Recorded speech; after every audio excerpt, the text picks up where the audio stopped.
Good morning, dear students. Today we will start a new chapter, that is chapter number 5, that is emerging mode of business. Emerging mode of business, right? Before starting this chapter, हमें ये भी देखना होगा कि हमने इस chapter में कौन कौन से टॉपिक कवर करने हैं. तो हम इस चैप्टर में जो पढ़ने वाले हैं दैट इज फर्स्ट हम पढ़ेंगे ई बिजनेस के बारे में. First we will study in this chapter about the e business. Second will study in this chapter about e commerce. Second हम ई कॉमर्स के बारे में पढ़ेंगे. थर्ड हम पढ़ेंगे स्कोप ऑफ ई बिजनेस का स्कोप पढ़ेंगे. Then will study about the benefits of e business के क्या बेनिफिट्स होते हैं ये हम पढ़ेंगे इस चैप्टर में.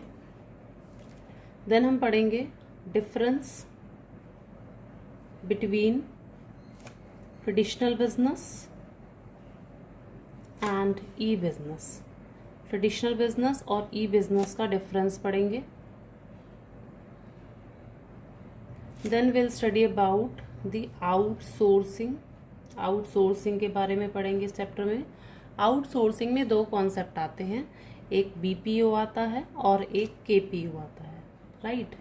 BPO stand for business process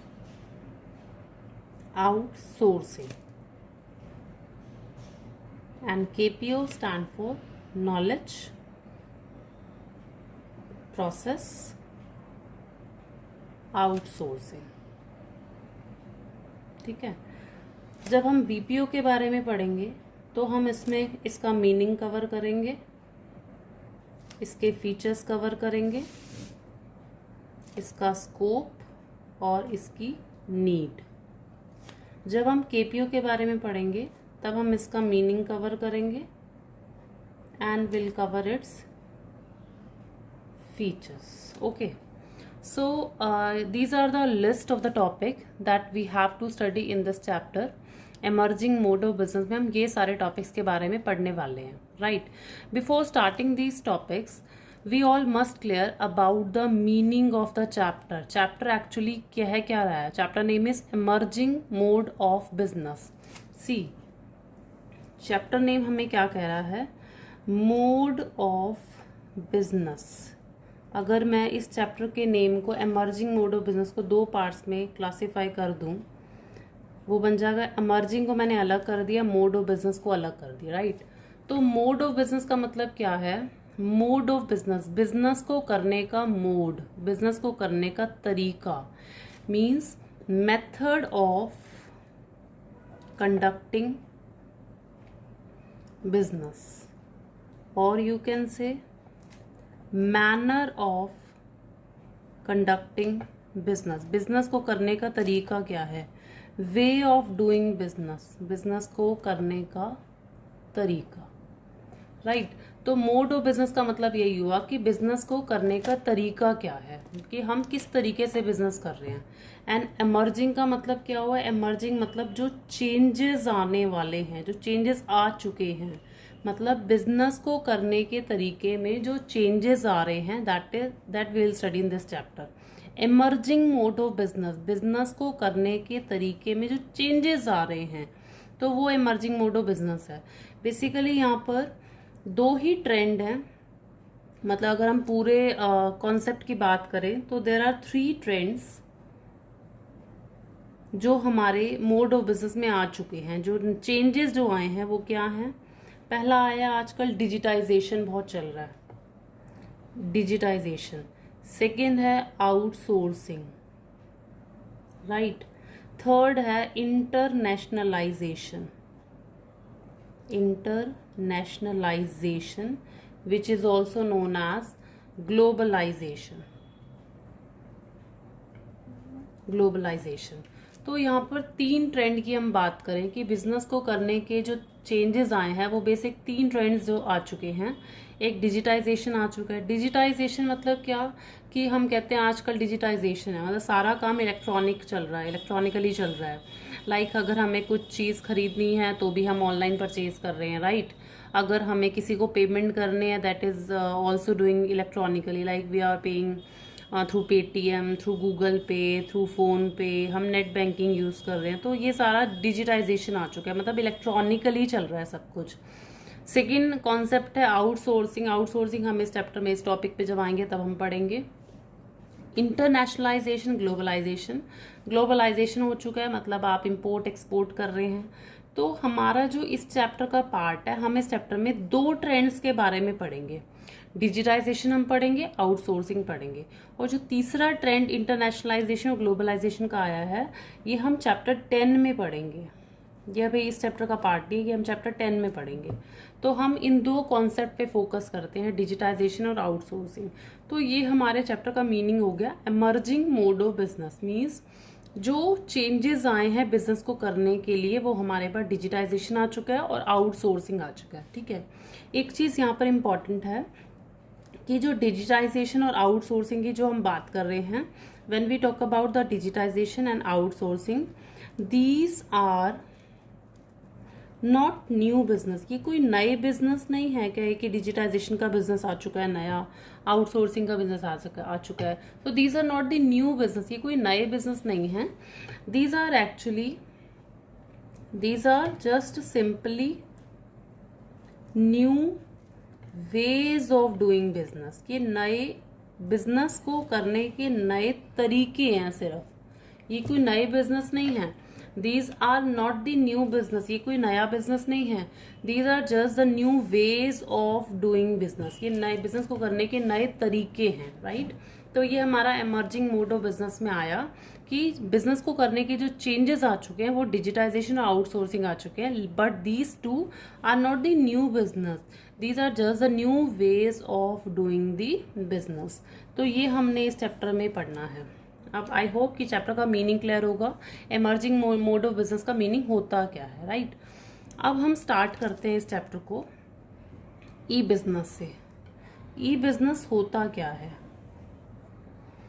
what do you mean by e-business, right? e-business क्या है एक्चुअली? e-business अगर हम इसको फुल फॉर्म कवर करें, e-business stand for electronic business, right. e-business stand for electronic business. अब e-business means, e-business refers to carrying on business activities, आप business activities को carry on कर रहे हो through internet, right. E business means carrying on business activities through internet. आप business की सारी activities को इंटरनेट के थ्रू कैरी कर रहे हो, मतलब इंटरनेट के थ्रू आप via internet you are doing your business, that is called the e business. अब बिजनेस एक्टिविटीज में कौन कौन सी चीजें कवर होती हैं? Business activities include your industry, your trade, your commerce. So e-business stand for electronic business. E-business refers to carrying on business activities through internet. That is, business activities include your industry, trade and commerce. यानी आप ये सारी activities आप via internet कर रहे हो तो वो e-business के अंदर आएंगी। If I talk about the e-commerce, अब e-commerce क्या आता है? E-commerce जो है ना is actually a part of e-business. E commerce जो है वो ई बिजनेस का एक पार्ट है। मतलब अगर मैं बोलूँ तो e business is much wider term, e business is a broader concept, e business is a much elaborate term.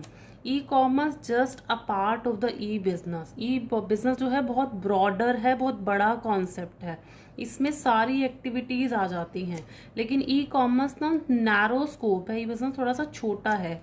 E commerce only covers buying and selling products and services over the internet, over the internet, right. तो e commerce में सिर्फ ना खरीदने और बेचने का चलेगा, मतलब e commerce include only buying and selling of product and service over the internet. लेकिन e business covers not only e commerce, e business में खाली ई कॉमर्स नहीं आता, e business include e commerce and e business also include the other activities. So we can say e business का जो scope है that is much wider and e commerce is much a narrower scope, इसका narrow scope है, right. तो अब हम आगे इसमें और डिटेल में पढ़ते हैं ई बिजनेस और ई कॉमर्स के बारे में। देखिए जरा, ई बिजनेस में हमने पढ़ा, अभी मैंने बताया कि ई बिजनेस का जो स्कोप है, ई बिजनेस का जो स्कोप है that is much broader, that is much wider, it is actually a elaborate term, right.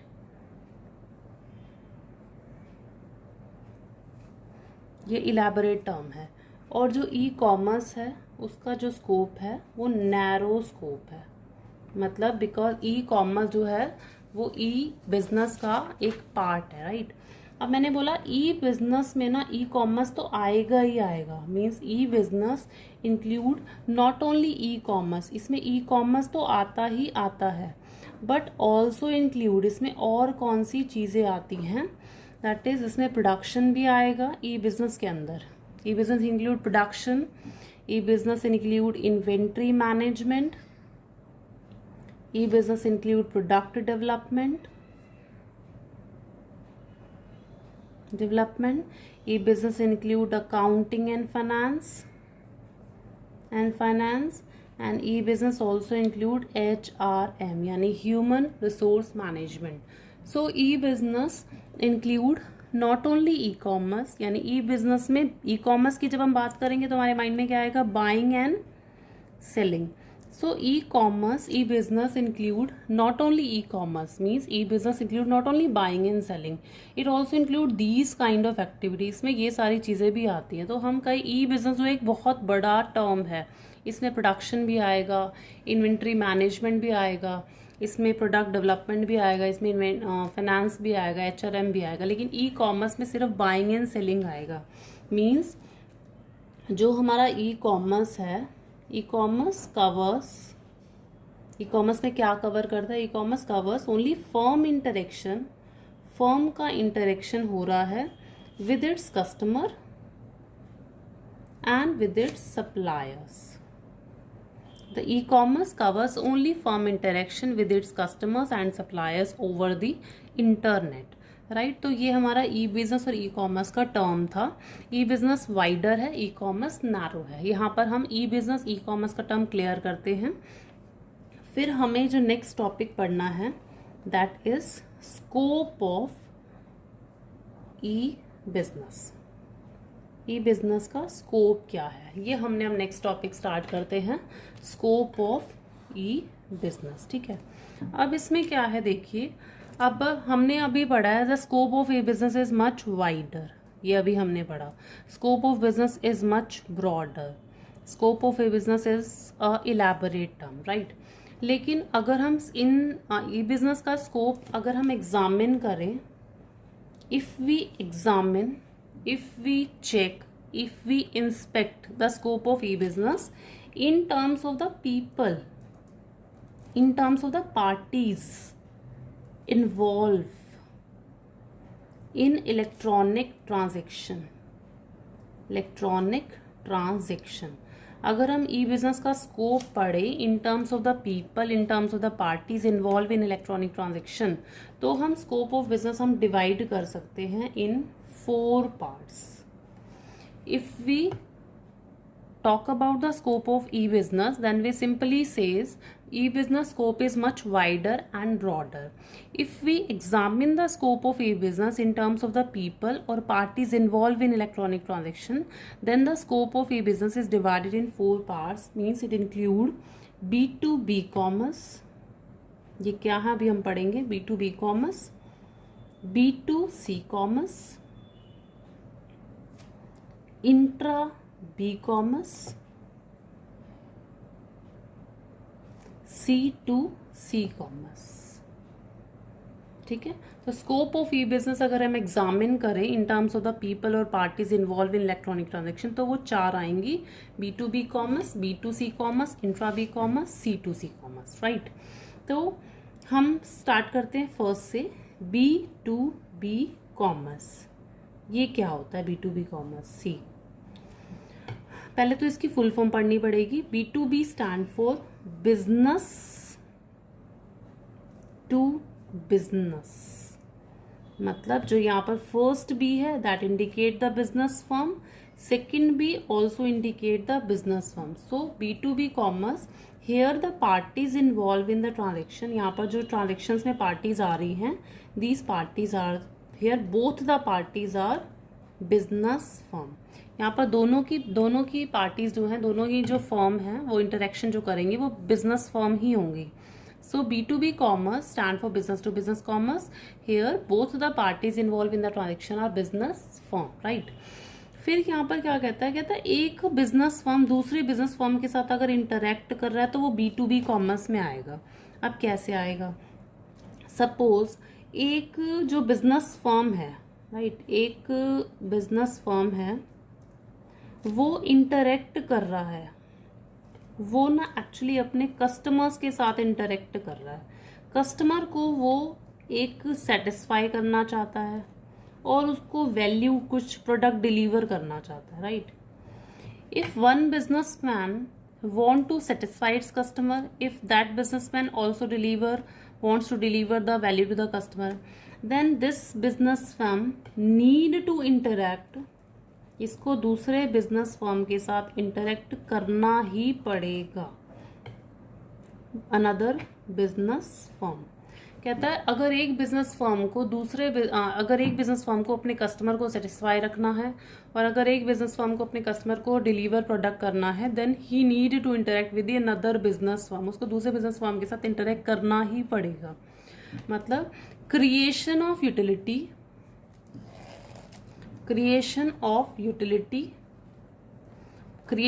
मतलब आप यूटिलिटी मतलब सेटिस्फेक्शन, आप दूसरों को सेटिस्फाई करना चाहते हो, और डिलीवरिंग वैल्यू, आप दूसरों को वैल्यू डिलीवर करना चाहते हो। तो it require one business firm to interact with the another business firm, दूसरे इंटरैक्ट करना पड़ेगा, ठीक है। सपोज तो ये हमारा B2B ट्रांजेक्शन हो गया, मतलब एक बिजनेस फर्म दूसरे बिजनेस फर्म के साथ इंटरैक्ट कर रहा है तो वो B2B में आ जाएगा। अब जैसे एक ऑटोमोबाइल का मैन्युफैक्चरर है, ऑटोमोबाइल मैन्युफैक्चरर, ठीक है। अब क्या है, सपोज मैं कोई कार बनाती हूँ, मैं कार मैन्युफैक्चर करती हूँ। अब कार मैन्युफैक्चर करने के लिए मुझे सारे कंपोनेंट असेंबल करने पड़ेंगे, ठीक है। मुझे स्टीयरिंग लगानी है, मुझे व्हीकल्स लगाने हैं, मुझे बॉडी पार्ट्स लगाने हैं, तो मुझे सारी चीज़ें असेंबल करनी है। अब असेंबल करने के लिए मुझे ये सारी चीज़ें लाऊंगी कहाँ से? मुझे ये अदर सप्लायर्स या फिर वेंडर के साथ मुझे कांटेक्ट करना पड़ेगा। मतलब कोई मुझे स्टीयरिंग दे रहा है, कोई मुझे गियर दे रहा है, कोई मुझे उसका मिरर दे रहा है, कोई मुझे उसके साइड के मिरर दे रहा है, तो I need to interact with in other suppliers और वेंडर। तो जो ऑटोमोबाइल का मैन्युफैक्चरर है उसको बहुत सारे कंपोनेंट्स असेंबल करने के लिए उसको दूसरे वेंडर से, सप्लायर से या फिर चैनल ऑफ डिस्ट्रीब्यूशन से इंटरेक्ट करना पड़ता है। अब चैनल ऑफ डिस्ट्रीब्यूशन कौन हो गए? चैनल ऑफ डिस्ट्रीब्यूशन जैसे रिटेलर, होलसेलर, ये सब हो गए।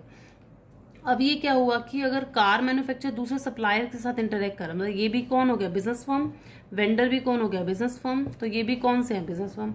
तो एक बिजनेस फर्म दूसरे बिजनेस फर्म के साथ इंटरेक्ट कर रहा है, क्यों? Because that business firm want to satisfy their customers. So this covers B2B commerce. ये B2B कॉमर्स यहाँ पर कवर होगा। So B2B stand for business to business transaction. दोनों ही पार्टीज हमारी बिजनेस फर्म होंगी।